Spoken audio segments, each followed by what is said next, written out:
Rossiyaga yangi kam musofalarni 5 ta qilish kerak bo'lgan asosiy hujjatlar bor.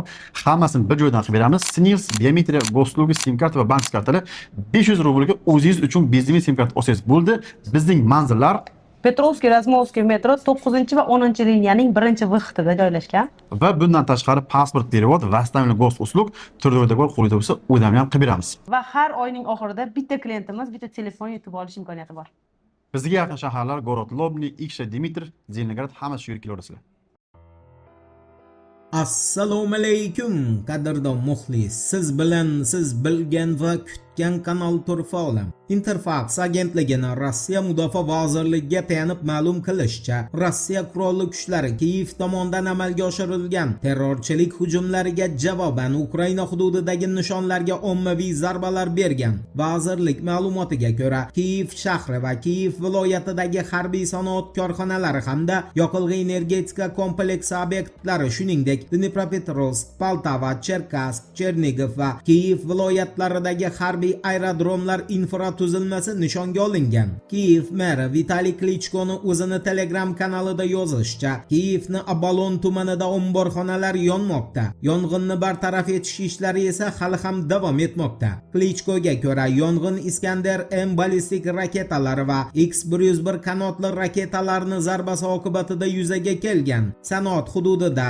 Yevroformat mashinasozlik zavodi hamda Yevroterminal logistika ombori joylashgan va Rossiyaning Iskanderlari aynan shu zavod bilan omborni nishonga olgan. Hafta ko'zgusi agentligining xabar qilishicha, 2-iyulga o'tar kechasi Rossiya Kiyev markaziy armatura konstruktorlik byurosi mashinasozlik zavodi hududi hamda trolleybus parkiga zarba bergan. Natijada hududda portlashlardan keyin yirik yong'inlar yuz bergan. Ushbu mashinasozlik zavodi atom va issiqlik energiya stansiyalari, neft, gaz, kimyo hamda aerokosmik sanoat uchun armatura va gidropnevmatik agregatlar ishlab chiqarishga ixtisoslashgan. Hafta ko'zgusini ta'kidlashicha, bu obyektlarga jami 7 ta Sirkon gipertovushli qanotli raketasi, 4 ta Iskander M ballistik raketasi hamda bir nechta X-101 qanotli raketalari uchirilgan. Ukrainaning yana bir agentligi Strananing axborotiga ko'ra esa, Rossiya Ukrainadagi o'z nishonlariga tun davomida kamida 74 ta raketa orqali zarba bergan. Shuning uchun bo'lsa kerak, Vladimir Zelenskiy Irlandiyaga o'z tashrifini qisqartirib, Rossiya tunda keng ko'lamli raketa hujumiga tayyorlanayotgani haqida ma'lum qilingandan so'ng Ukrainaga qaytib keldi. Strana agentligining taxminiga ko'ra, 2-iyulga o'tar kechasi Rossiyani amalga oshirgan ommaviy raketalar orqali hujumi natijasida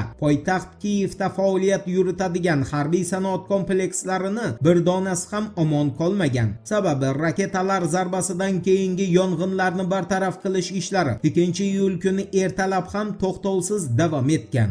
Endi Rossiyada keskinlashayotgan yoqilg'i inqirozi haqida qisqacha so'z yuritamiz. E'tiborli bo'ling. Nikkei Asia agentligining xabariga ko'ra, Rossiyaning 26 ta hududida hokimiyat tomonidan yoqilg'i sotilishiga cheklovlar joriy etildi. Ilgari qo'lga olingan hududlarni qamrab olgan yoqilg'i inqirozi endi Rossiyaning boshqa hududlariga ham tarqalgan. Moskva va boshqa viloyatlar aholisi yoqilg'i quyish shoxobchalarida uzun navbatlar hamda yoqilg'i tanqisligidan shikoyat qilmoqda. Shuningdek, Rossiya hukumatı strategik yoqilg'i zaxiralaridan foydalanish boshlanganini ma'lum qildi. Kremlda esa hududlarni taqchil benzin va dizel yoqilg'isi bilan ta'minlash masalasini muhokama qilish uchun yetakchi yoqilg'i kompaniyalari vakillari ishtirokida yig'ilish o'tkazildi. Bu inqirozni boshlanishiga esa bu hech kim uchun sir emas. Ukrainaning Moskvadagi neftni qayta ishlash zavodiga amalga oshirgan ommaviy hujumi sabab bo'ldi va Rossiya bu hujumga javoban 2-iyulga o'tar kechasi Kiyevga qaqshatqich zarba berdi.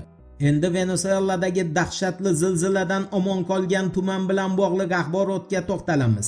Germaniyaning Deutsche Welle agentligining xabar berishicha, Venesuelada dahshatli zilzila vaqtida deyarli barcha binolar vayron bo'lgan. Faqat Belarus Respublikasi tomonidan qurilgan turar joy mavzesi zilziladan omon qolgan. Deutsche Welle'ga ko'ra, Belarus tomonidan barpo qilingan ko'p qavatli uylar haqiqatdan ham o'zini zilzila bardosh ekanini 25-iyunga o'tar kechasi komandasi Venesuelada sodir bo'lgan ikkita kuchli zilzila paytida isbotlab berdi. Sababi ular zilziladan hech qanday talofat ko'rgan emas. Deutsche Welle ma'lum qilishicha, 1-iyul kuni Venesuela Milliy Assambleyasi raisi Jorge Rodriguez rasman zilzila natijasida qurbon bo'lganlar sonini 2295 nafarga yetganini bildirgan. Jorge Rodriguezga ko'ra 1-iyul holatiga ko'ra jarohatlanganlar 11267 nafar kishini, boshpanasiz qolganlar esa 13000 nafar kishini tashkil qiladi. Ayni paytda Birlashgan Millatlar Tashkiloti taxminan 50,000 nafar kishini bedarak yo'qolgan deb hisoblamoqda.